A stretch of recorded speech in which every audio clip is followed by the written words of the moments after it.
This is Hannah Buttsworth, or student C3356063, and this is my Learning Circle for Aboriginal Studies, or ABOR3500. To start the course, we got a general overview of what we would be doing for the next 11-ish weeks. We got a small window into where the education system currently sits in terms of Aboriginal education and the issues that are arising or have been arising in the last couple of years. We were also briefed on what would be required of us in this course, including stuff like assignments, attendance, that sort of stuff. Week 2 dealt with some of the historical context educators needed to be aware of in regards to Aboriginal history. Things like the stolen generation, the White Australia policy, have built a really historically traumatic relationship with schools, the education system, and people within authority positions in general. We also discussed current and recent policies within the education sector in a bit more depth, and looked at how these policies are still not meeting the needs of Indigenous students, often looking to minimise their identity within schooling rather than value it and use it as a tool for connection. In week 3, we went more in depth with our education policies, looking at some of the current ones.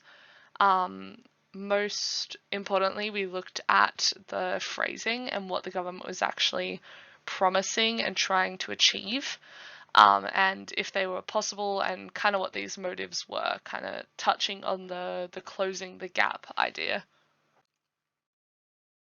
In this week, we looked again at department guidelines, but this time in relation to consulting with local Indigenous communities, as well as why we should do this.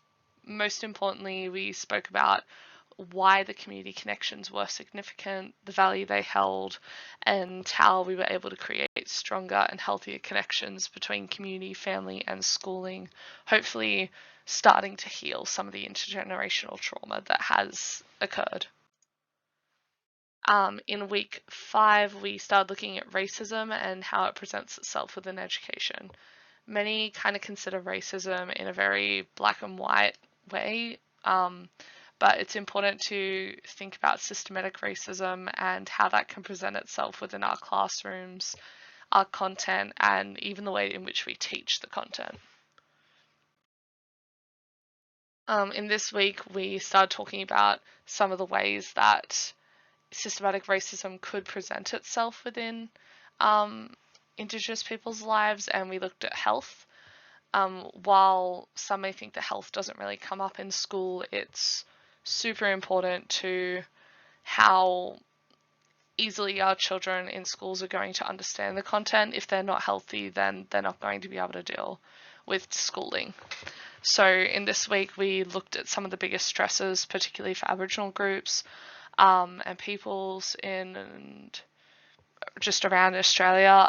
In general, we sort of found that a lack of trust towards hospitals and doctors due to the stolen generation and everything else, as well as a lack of funding to rural areas, and also systematically a lack of income for Indigenous people, as well as self-medicating through things like drugs and alcohol, were some of the biggest issues that were identified and really had major health concerns for our students and their families. After learning about a lot of the things not to do with Indigenous education, we were given a snippet of something kind of positive. We started looking at the 8 ways of learning and Aboriginal pedagogy in general, and sort of thinking about how we could embed these techniques into our own learning and teaching. In week 8, we learned about Aboriginal literacy, both the cultural significance of certain words like auntie, brother, sister, and how they might be used in ways that someone could consider like slang or inappropriate English, but really it's just a cultural language that is just going over our heads. As well, there was a lot of significance placed on including this language in our classrooms through either like things like Aboriginal Sign Language, like the gestures with the hands, or through Indigenous art and dance as a way of storytelling.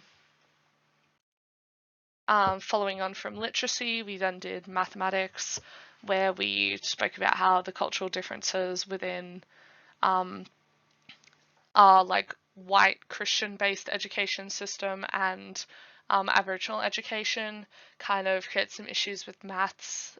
One of the examples was surrounding the like use of naming individuals rather than considering them a number, because the individual and their name was very significant in Aboriginal culture, and things like that that might be less valued or considered less correct because they're not 100% conforming within our education system, and just why it's important to be more open-minded to children expressing and understanding their comprehension in their own way that's influenced by their own cultural capital. In week 10, this was our final week of content. We looked at teaching explicit Aboriginal content like historical events and stage 6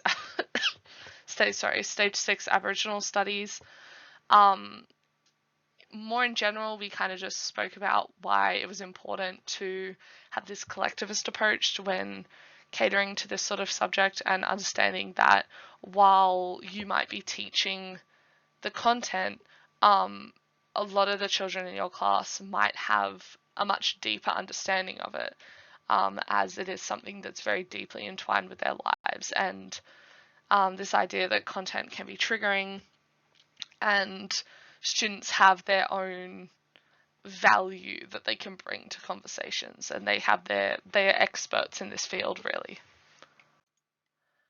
Week 11 was presentation week. I would have something to say about another presentation, but I was sick this week, so I was asked to sit outside while everyone else presented. So I don't have anything to say about other people's presentations. I'm sure they were good though.